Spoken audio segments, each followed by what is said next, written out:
1. Unintentional second-degree murder while committing a felony. Find the defendant guilty. Derek Chauvin's trial for the killing of African-American George Floyd made headline news in France, but much of the reporting about the proceedings and their underlying themes of police violence and racism largely zoomed in on the United States. I think it's viewed as an American problem with some resonance in France. It also feeds into a certain strain of French anti-Americanism on the left and on the right, so that the French can moralize about the United States and its difficulties and its flaws. Floyd's death in police custody caused many French to look inward. Last year, they joined global protests for police accountability. Many chanted the name of 24-year-old Adama Traoré, whose family says he died under similar circumstances to Floyd, although that claim is disputed. The Black American's death opened a broader spigot here of soul-searching about France's colonial past and continuing injustices today.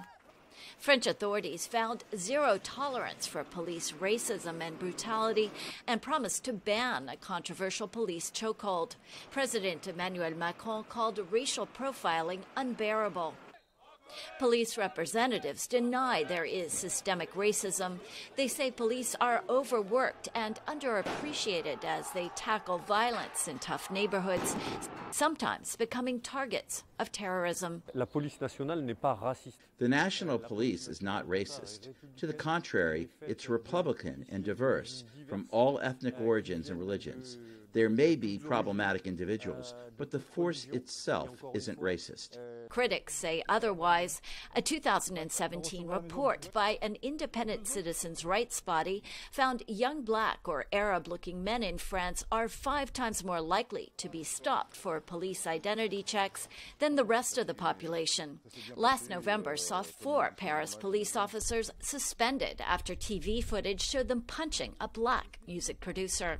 In January, 6 non-governmental groups announced the country's first class action lawsuit over alleged racial profiling by police. We've been struggling with the state for 10 years. The French Supreme Court convicted the state in November 2016 for discrimination. And after that, we could have expected from the state who should actually respect the rule of law, to do some police reform. They have done nothing. It's a story heard many times before in France. Activists point to bigger, long-standing inequalities going far beyond policing. Some aren't waiting for change from the top. In the Paris suburb of Bobigny, youth group Nouvel Élan 93 is mentoring youngsters, helping them with schoolwork and giving them alternatives to the streets where they are vulnerable. We are trying to push them to reach the maximum of their potential because many of them are talented in sports, music, theater, everything. Cases of police violence are taken personally. These kind of things don't just happen to others, they could happen to us as well. I am Black, I am affected. There is a close relationship here in values between the protest for George Floyd and for Adama Traoré. He and other activists say it will take time for the lessons from Floyd's death and France's colorblind creed of liberty, equality, and fraternity to take hold. Lisa Bryant for VOA News, Bobigny, France.